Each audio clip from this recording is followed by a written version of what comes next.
Ladies and gentlemen, I'd like to welcome you to a little homage to Victor Hugo's play Hernani. I call this Hernani Kennerly Centre. The players will be Don Gitrumpo, the ghost of Roy Cohn, the Marquis Elon of Möskratté, the Grand Duke Eeyful Mascarati, young Baron de literati, Donna Melancholia, First Lady, the narrator, a AI companion named GROK, and ladies and gentlemen, the action begins. Scene 1. Ghost warns Detrumpo of shenanigans afoot. The curtains of infinity are creakily raised, revealing a ghost approaching through the mists and haze. He interrupts DJ, snorting 4 lines of Adderall.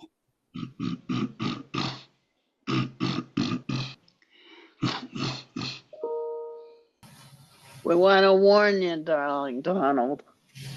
Your relationship is largely hollow.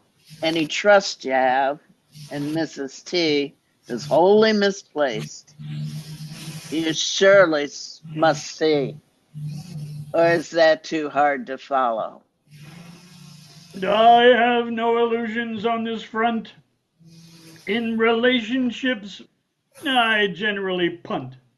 I take what I want, but I make them pay. I have no illusions, no matter what they say. It's cash and carry, that's my way.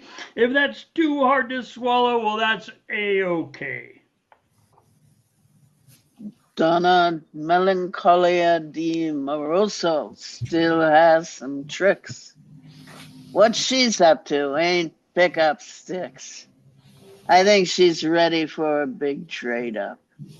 Keep an eye out, brother. She's still got some stuff. She's still got some moves and still a looker.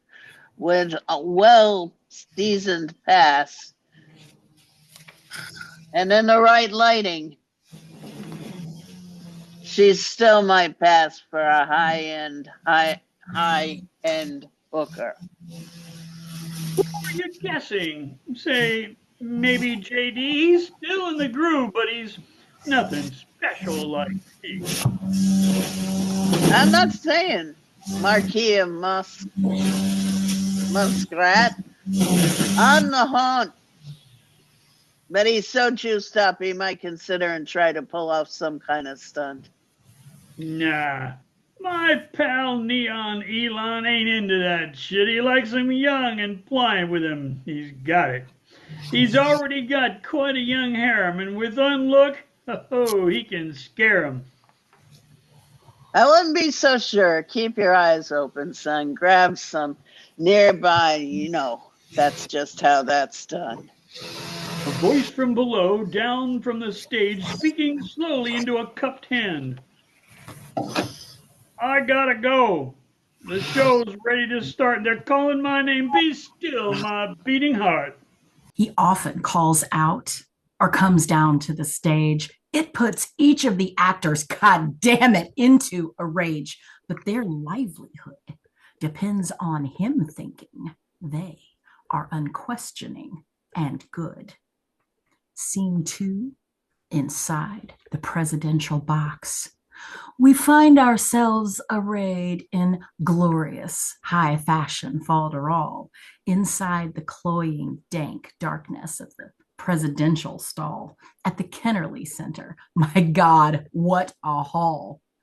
Madama Donna Melancholia di Moroso is stately seated, attended by 2 serving girls taking discreet draughts from a series of martinis. The door opens and the Grand Duke Eeyful Mascarati slips behind the curtains and rests his sweaty palms on the perfumed and darkly tanned shoulders of Madama Donna Melancholia. Coyly, she bends her lips to brush his carefully manicured hand that she swears looks stuffed. Hey, wait right there for a minute. Don't you know you got to announce that I'm always in it?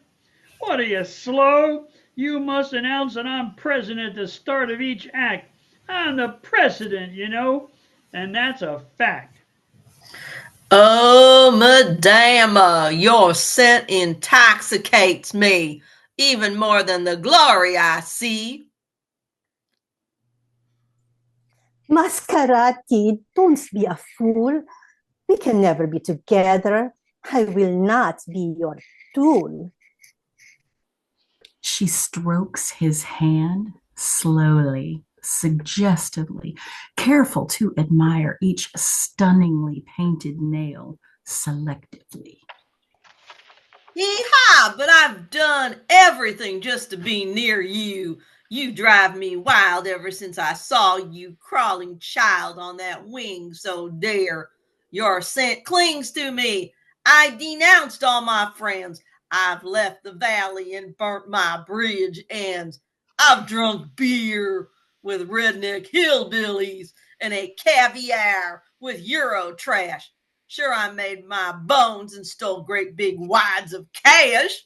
Man of melancholia, you fill all my dreams, replacing thoughts of crypto, cleansing me of all my financial schemes. I've wandered around Congress to carry water for that fool. All my Wall Street brethren say I'm just a trumptatious tool. Hush. Someone's coming, mi amor. I hear them knocking softly, softly at my door. My guards are cool. They'll never say a word. That we must hide our love is sadly just absurd.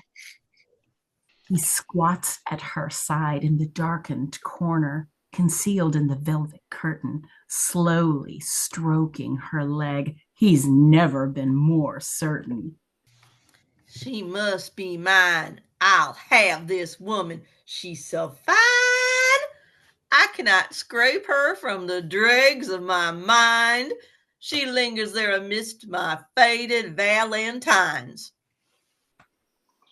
In rushes the young Baron de Literati, breathlessly, whispering, nervously looking each way, as always, in front of his mother figure, one ear cocked and listening as he appraises and admires her lipstick glistening. He comes, Madama. He comes. Oh, dangerous cyber-trucking feet, shedding its tin cladding so maddening, a man of little substance, steeped in impermanence, as ephemeral as a thief's promise. He's got 10,000 millions that think he's real neat.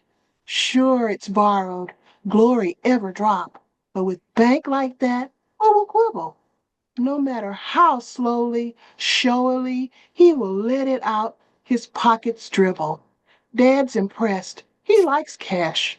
And once or twice he says he's seen Nusty Muskie's awesome, well-pawed stash. That's why they want to tour Fort Knox Gold, to see the size of what's in Daddy's filthy, dirty hands. Or so I'm told. What if he spots me? I'm so afraid my best laid plans might just be waylaid. I plan to trade up billionaires if I get the chance. Yeah, and for sure, I'm aware exactly how that scans, but I'll be quiet and huddle here with her in the dark, still stroking her lovely legs. We'll just see what wee trifles we may yet spark in her cold, neglected heart. Hee hee hee. Hush down there, lest someone hear. Although I must admit, I do like what you're doing, but oh, my pretty boy, put your hand just a little more. Ooh, up here, 'twill give me joy. The Marquis enters with his entourage with a robot in tow, his AI pet. You know, he calls him GROK. He can do anything, including talk. In fact, compared to the Marquis in conversation. GROK itself could outtalk a whole diplomatic station if all his skills were better known. He's a touch more than a flirt, as Madama Donna Melancholia might confess. He's helped her more than once, removing both blouse, skirt, and dress. Madama Melancholia, so pleasant to see you. I brought a special gift, which of any remaining boredom might just free you. I call him GROK. I think you might just enjoy him when I tell you he's my rock. He's never annoying. He can attend to all your needs.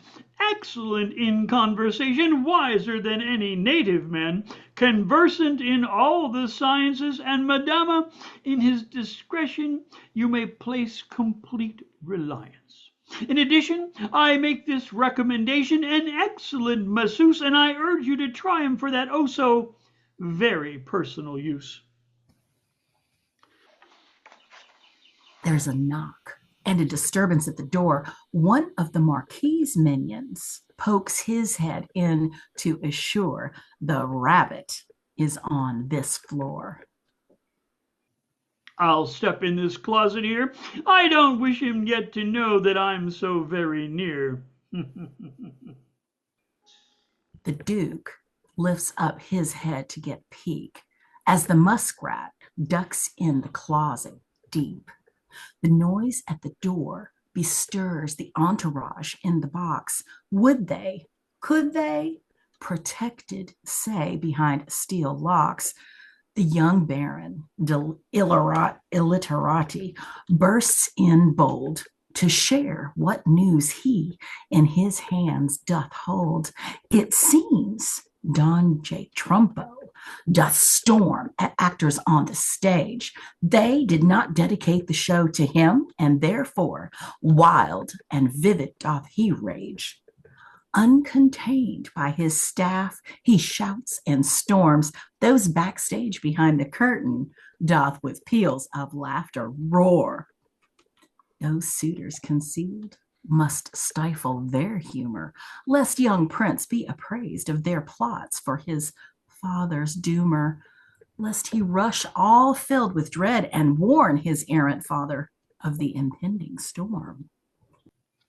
Should he yet full of wrath return, and he with all his bridges, his allies and his staffers burned, I will stay to soothe his spleen, lest he pour out on you his angry spouting screams.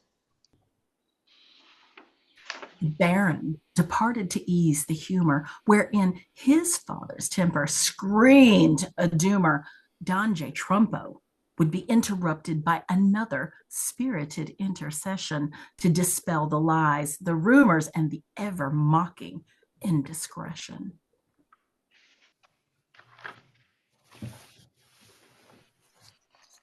Worry not, my gentle boy, his humor laid out and weighed will be my toy. He doesn't practice his tempers on me with one of my winning swimming glances, or else I'll never more an happy man have joy. This man's my toy, my charming boy. There's a knock and a disturbance at the door. One of the Marquis' minions pokes his head in to assure the rabbit is on this floor. I'll step in this closet here. I don't wish him yet to know that I'm so very near. The Duke lifts up his head to get peek as the muskrat ducks in the closet deep. The noise at the door bestirs the entourage in the box. Would they, could they, protected, say, behind steel locks? The young Baron, illiterati, bursts in bold to share what news he in his hands doth hold.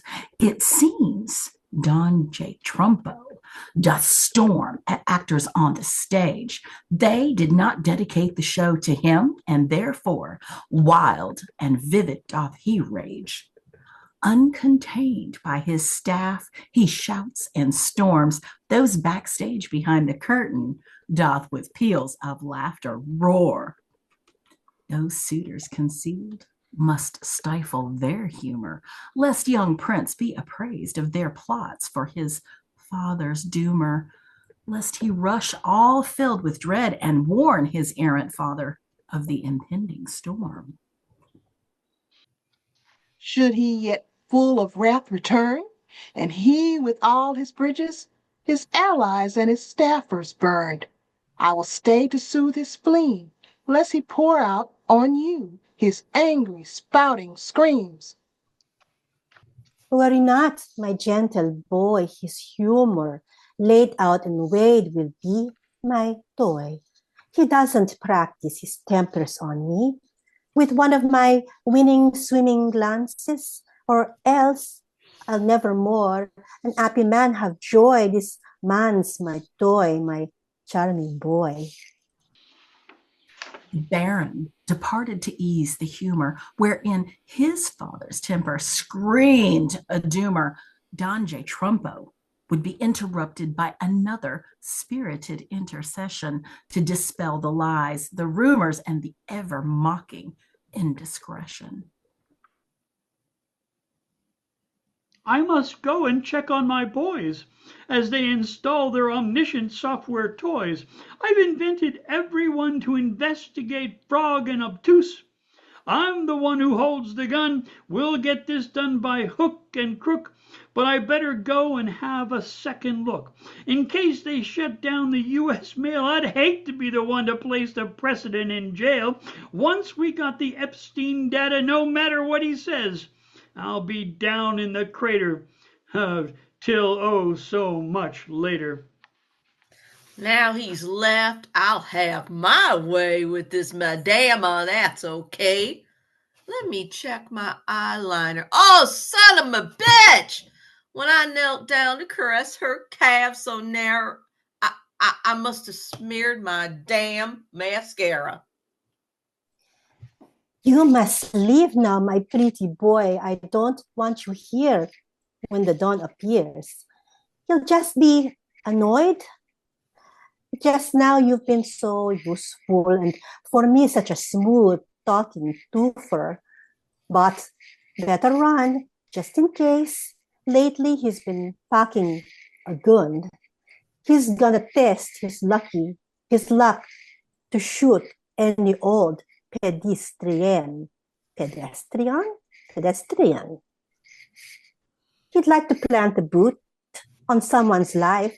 It'd be too easy, though, if he caught you here with his neglected, much suspected wife. The mascara duke unfolded and stood, though he'd done himself a little good, stroking Madame Donna's pretty legs. But when he stood, he was surprised to find the Marquis emerging from the closet right before his carefully well-painted eyes. What's this guy doing here with you? He'd be better off back where he belongs, locked in a zoo. Get out of here, you crazy hack. Out of here before I blow my stack. I got half a mind to turn both your eyes all blue and black. Now, just one cotton-picking minute, my high-tech chum. Our friends of mine, and if I call, they'll be on the run. I'm on a mission here. Besides, our chum old Donnie J, he got just a few more tricks to play, and then you'll see. Gosh darn it, Jim, he'll be on his way. He'll take the heat and be buried with the scandal. Then I'll be a savior. That's a role I can handle. I've been cast as our very first king. They even let me pick my ring. Boy, golly, they've designed a royal robe for me. OMG, you just got to see. Donnie's a seat warmer, as if you didn't know. He'll be buried, like the old story goes, out back of the village, though. They've selected me for the very top's sake. They've shown me the scepter is so resplendent and neat.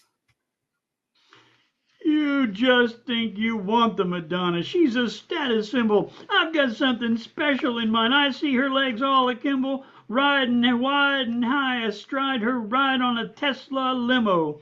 Ever seen her crawling naked on a big jet plane? Man, I gotta tell you, I saw it once and it drove me damn near insane.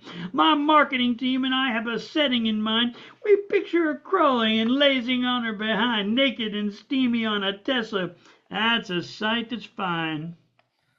But man, I'm in love, I gotta say. Madonna, Melancholia, I dream of her all day. Listen, I can rent you a dozen damsels who only want to play. With them, I'll send a solid gold cubic Tesla car with a golden tow truck in case you really need to get somewhere really far. Then the two would-be suitors strike their deal and are ready to leave. And young Baron Illiterati opens the door to give them both the heave. Don Giatrompo's on his way, and he's got a short fuse today. He's been informed that there's someone messing with his queen. Ever since he heard it from that ghost, he's been shitting beans. Should he fall of wrath return, then Donna Melancholia de Moroso will get another major lesson. Will she never learn?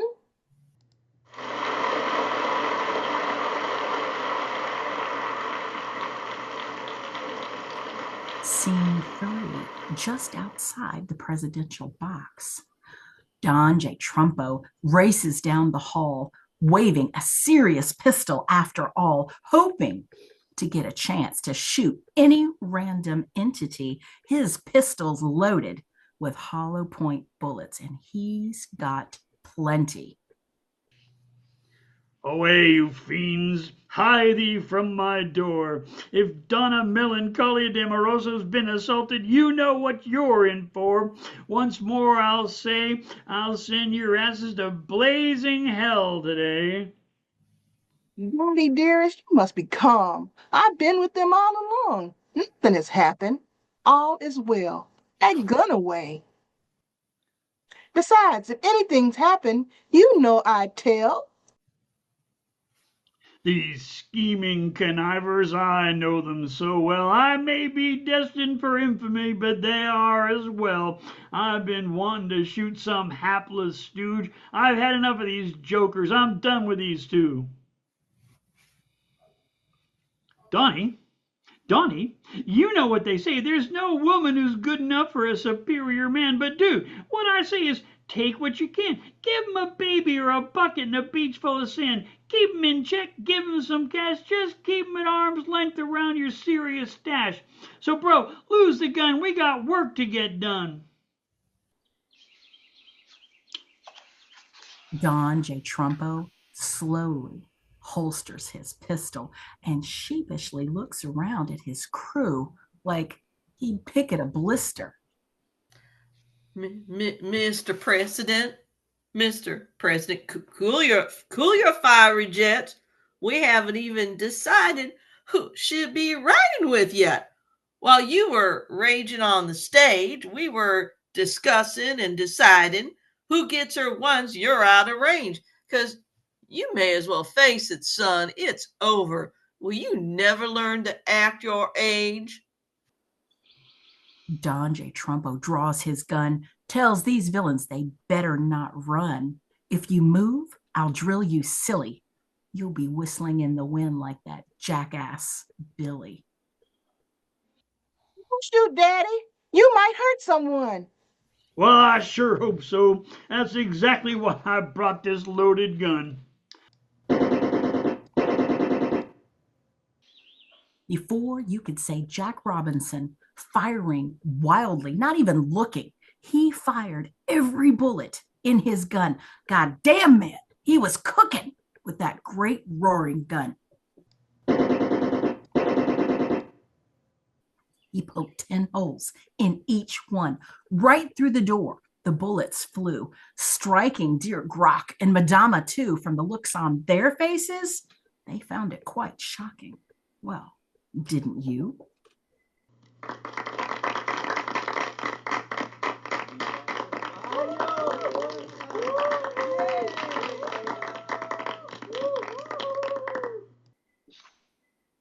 Scene 4, just inside the presidential box.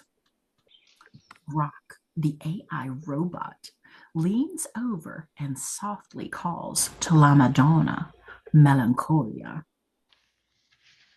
You're the only one for me. You're the one above all, whose eye I'd rather see. We've had so many intimacies. That much is true. But you're the only one I want. But I will just ask one lovely eye from you.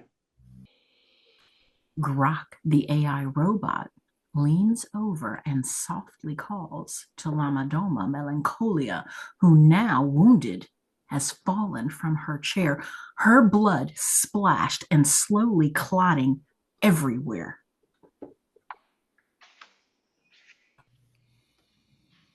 I'm sorry. I cannot move. I didn't hear you right. What compliment did you say about my eyes? I want to get it right and know what you'd say. I want you, the shut-up robot said. I can't get you out of my head. Not right now. The wounded lady fled.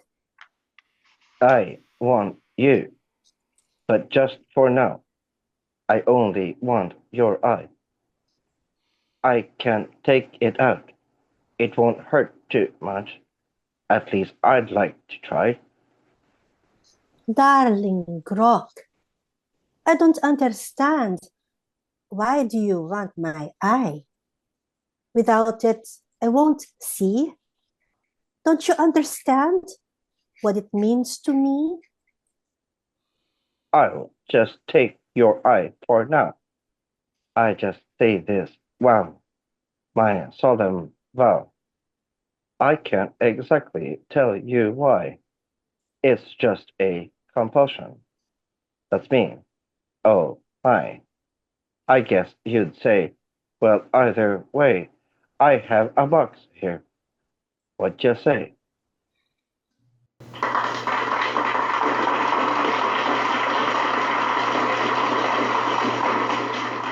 While inside the presidential box, GROK removes Madama Donna Melancholia de Moroso's eye and puts it in his special box. Outside in the corridor, there's a final scene, just a moment more. The Marquis lifts himself up on his elbow to deliver his final score.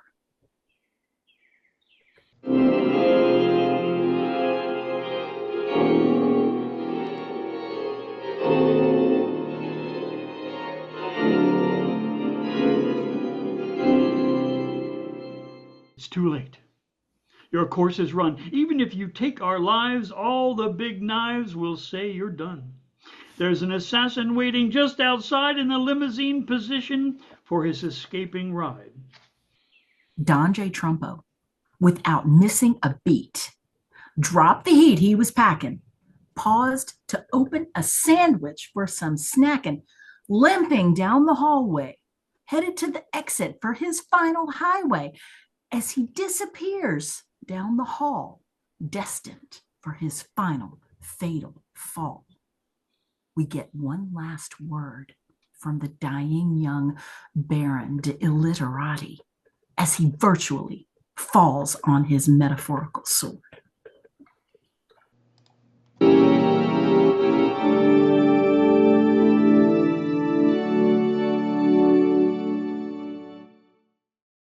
We hope you enjoyed our play. It's over now, so be on your way. I'm late to go to milk a virtual cow, but I'm dying all right. I guess it doesn't matter anyhow.